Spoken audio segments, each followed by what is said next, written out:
Effective author branding is foundational to the development of your writer platform and audience building efforts. Today I'm going to share the 5 steps in building my author brand with the costs and the mistakes I made along the way.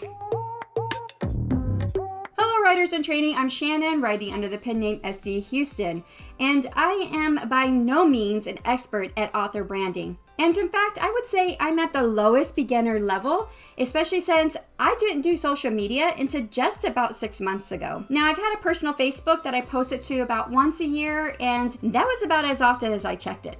I also had a Twitter account for when I was a writing coach, but after setting it up in 2013 and being active for all of a few months, I stopped and I hadn't been back on until starting my author business. Because I had no platform or audience after finishing my first book, I had to start from scratch. I wrote down 5 things I felt I needed to do. Take a good author picture, decide on a name for my brand, choose my look, create an online presence and apply my brand everywhere, and build my audience. So here are the costs of my author branding and the mistakes I made as I moved through each of these 5 steps. Step number 1, take a good author picture. Not a photographer, but couldn't afford one, so I did my hair and makeup, stood in front of my bookcase, and took 5 photos. I showed them all to my husband, and he picked one out, which is now used across the internet. This cost me $0 because I did it myself. Plus, there are free sites available to help you with your images. I used RemoveBG, a free website, to cut out just my image from the background so that I could have my face, which I could use and overlay it on other images. For instance, I used Canva's free version to design my YouTube banner where I dropped in just my image on top of that. Step number 2, decide on a name for my brand.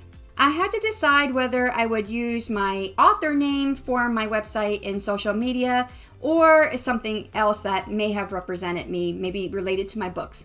I decided to use my author name. However, my name was already taken on several social media sites, so I had to use different versions. I suggest getting your ideal username as soon as you can on all social media sites, even if you don't use them yet. I've already secured my name on TikTok, even though I haven't used the site yet. I secured my domain name for 1 year with the purchase of my website host, Squarespace. This came out to $144 for both the website and the domain name, but I also found a 20% off coupon, so I paid a total of $115.20. Step number 3, choose my look. This one has been a hard one, and it's still evolving for me. The hardest part to reconcile is that my favorite color is blue. Yet my books are green, which is my least favorite color. This has made it hard for me to produce a look for my brand, and it has had many evolutions, and most likely it's not done. I recommend watching Define Your Author Platform with Stylesheets by Amy Rosenfeldt, who has just gained her degree in digital communication. She has so many useful notes and tips on how to go about defining and developing your look. As I've been doing this all by myself so far, it has cost me $0. Step number 4, create an online presence and apply my brand everywhere. My online presence includes my website, social media, and book platforms. Let's talk about these 3 as separate items. First is my website. I've talked about my website already, and I have already talked about those costs along with what I paid to have my website designed in my video, my cost to be an author.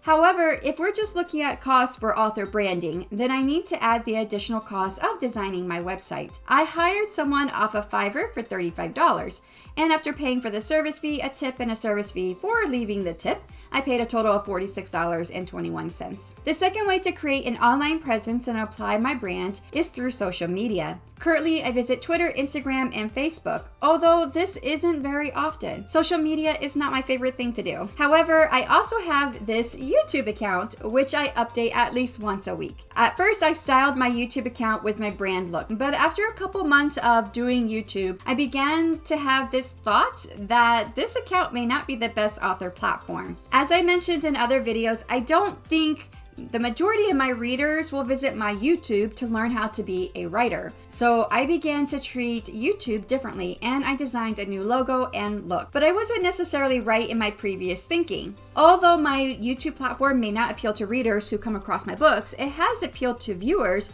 who have become some of my readers. With that in mind, I took my new design from my YouTube and applied it to my other social media accounts. Instagram is just original author photo, so that didn't change. Besides those social media accounts, I also have accounts on Pinterest and TikTok where I do not post anything. I also have a Reddit account. I don't know how much value most of these social media accounts bring to my author platform, as it's hard to measure. I would say that the two that work for me the most are YouTube and Reddit. On Reddit, I often read the forums. If I can see something that I can help with, I will add to the conversation.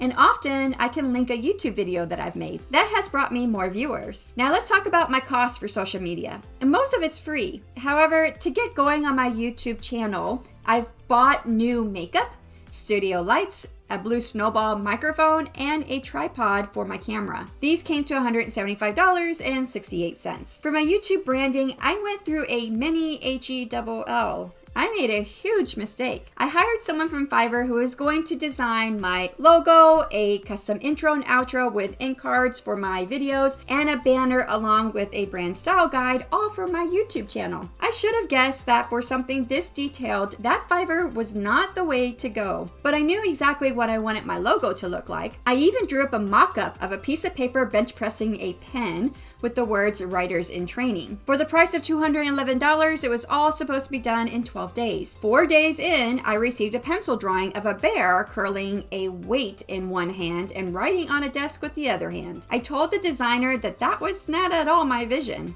On the last day, the designer sent me my new logo with the words "Writers and Work." The new logo looked amateurish and the words were wrong. I asked for some revisions and he said he could fix it right away and that he would just need an extension to work on the rest of the project, the video intro and outro with the ink card and the banner. However, I wasn't happy with the way the logo looked and I was a bit upset that he waited until the very last day to show me a logo that even began to look like my vision. I didn't have faith that he was going to deliver a product I would like. Not for $200. I told him that his logo was not executed well and I wouldn't use any of it to represent my YouTube channel. And he got my logo name wrong. So I honestly had no confidence in him to complete my requests. I asked how we go about doing a refund. I had never done one before. At first he was polite and asked for another chance. He said he would move the project to priority, which I didn't understand why that hadn't happened already since the deadline had come and gone. However, he said that if he couldn't change my mind, he would do a complete refund. Again, I reiterated that I didn't have confidence moving forward and I wouldn't feel any different and would like to cancel the order. But instead of canceling the order, he proceeded to argue that he just created my concept and he didn't have a chance to work on his ideas yet. I was getting angry at this point. I kept saying I was done, but he wasn't getting it and would not start the refund. I finally had to file a dispute with the Resolution Center. The moment I did that, he canceled the order and refunded the money. Except on Fiverr, you don't get your money back. You can only use it toward another project. I still needed a logo and I was a bit bummed. Then my husband came home from work with an idea he sketched out and I loved it better than my idea and I thought I should try it. I went back on Fiverr and I hired 4 people to create the logo. Just the logo. I wasn't going to make the mistake again of hiring someone to create my whole look, not from Fiverr anyways. Those 4 orders came to $105.70. I didn't fully like any of the logos, but 3 were close. I liked something different from all 3 of them, so I hired a 5th person and asked her to combine all the elements that I liked. That order cost $25.11 and the logo was much closer, although there were parts that weren't great, which I didn't notice right away. So I fixed them myself using the free software GIMP. The last thing I paid money for in creating my online presence and applying my brand on social media was an author bio. On most social media platforms, you have the room and space to add your author bio, and you should take advantage of that. However, when I was staring back at a blank document wondering how to write my author bio after reading about how to be interesting, I was dumbfounded. I think I'm a boring person, so I hired another person from Fiverr in the amount of $7.25. At first I used bits and pieces of the bio, but now I have made my own. The third way to create an online presence and apply my brand is through book platforms. And the ones I've done are Amazon, Goodreads, and BookBub. If you're an author, you want to get on all 3, and all you need is your author photo and a bio to start. You don't have to have a published book or have one on pre-order yet. You can still set up your user accounts, and I recommend you do that as soon as you can. Once you have a book people can buy, then you can link your user profile to your book. The cost for me to do all this was $0. Step number 5, start building an audience. Most of building my audience has to do with interaction on social media. The common piece of advice with social media is to pick 1 or 2 or 3 that you can invest your time into. At first, I had no idea what would be best for me, as I heard conflicting advice about which social media was best for authors or young adult authors or fantasy authors. What I found is that Twitter is good for connecting with other authors, which if you build that community, there could be a lot of hands uplifting you as you uplift others. However, I'm not keen on Twitter and rarely use it. Facebook is where I found a community of writers and readers. I have found so many connections to free promotions like the Fairy Tale Book Fair and Marian Andrews podcast, which I talk about in my video 7 free book promotions that worked and 2 that didn't. This one has been easier for me, but I still don't check it but once or twice a week. Instagram, I couldn't get a handle on at all. I had no idea how to connect with people until I figured out YouTube.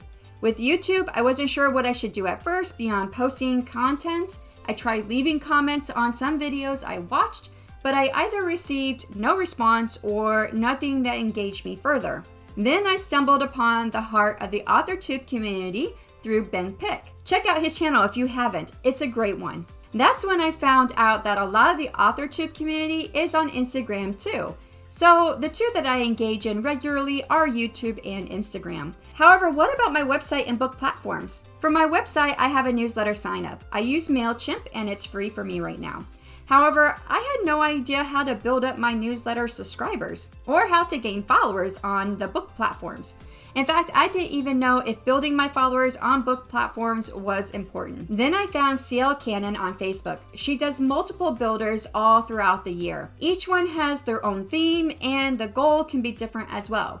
I paid for 2 builders while my book was on pre-order. The first one was called the Fantasy and Sci-Fi BookBub Builder, which specifically targeted readers of fantasy and science fiction and led them to BookBub. The more authors on BookBub these readers followed and the more daily tasks they completed during the promotion, the more chances they had to win a $300 Amazon gift card. I started with 0 BookBub followers and ended with 326. During this promotion, I asked CL Cannon to school me and give me insight into why I would want to build my BookBub followers. Here is what she said. Once you gain 1,000 subscribers, BookBub will send out new release alerts and sales alerts when you have new releases or sales. This is a huge deal because BookBub is a brand that readers trust and whose emails they open regularly. The new release alerts are a free service that can bump your sales on new releases. With a BookBub featured deal, which you are more likely to be approved for once you have 1,000 followers, you can pay a fee to be included in their newsletter and usually make back 2 to 3 times what you paid for the feature and also get sticky on Amazon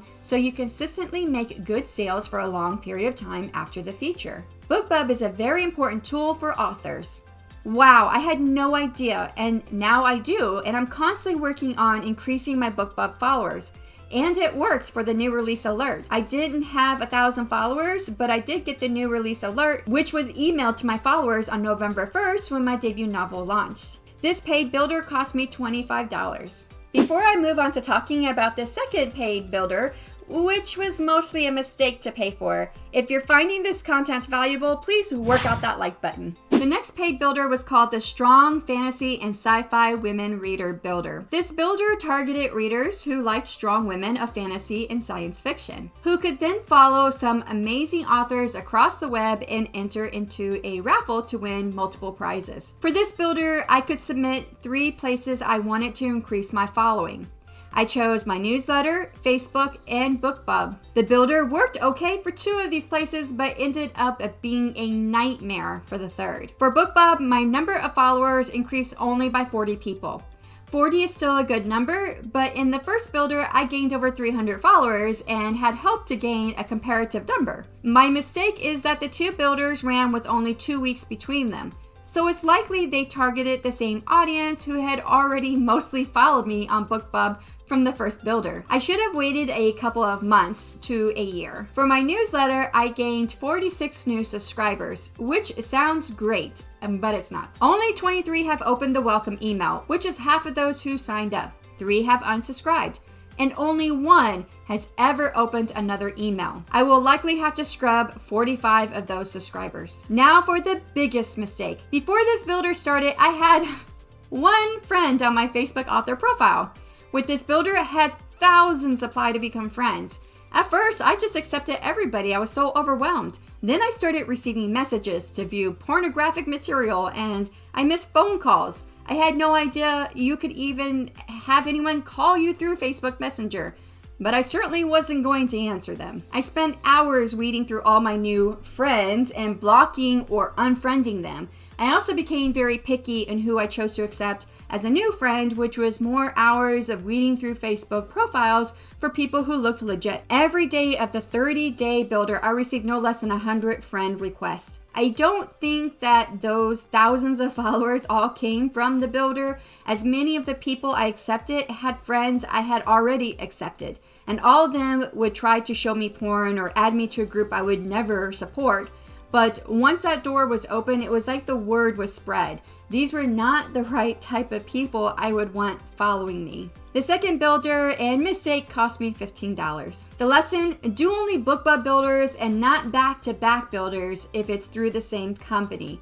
With that said, I've booked another BookBub builder with CL Cannon, which won't run for another month or 2 as signups just opened up. I also signed up for a builder for my newsletter, which might not work out well, but I paid $5 more to add my Goodreads link. While I've worked on building my BookBub followers, I haven't done anything to increase my Goodreads or Amazon followers. There are benefits to having followers on those sites like BookBub.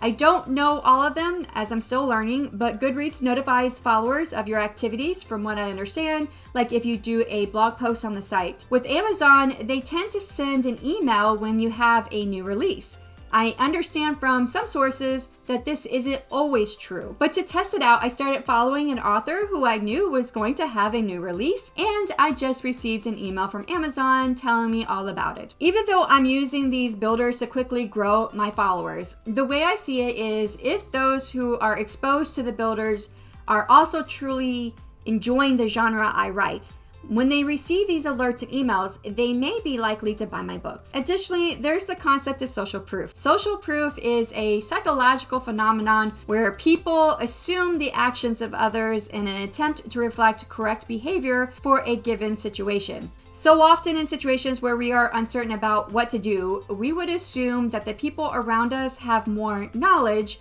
about what's going on and what should be done. People are more likely going to read and think highly of someone that has been followed by thousands. I've made several mistakes in trying to set up my author brand, and I also spent a total of $515.15. Hopefully my mistakes and costs will shed some light on how you can do things better than I did them. I wanted to include how I also use my branding and author platform to gain reviews for my books in this video, but this video has gone on too long, so you can find that information in this video here in the next couple weeks. Thank you so much for hanging out with me today, and happy writing.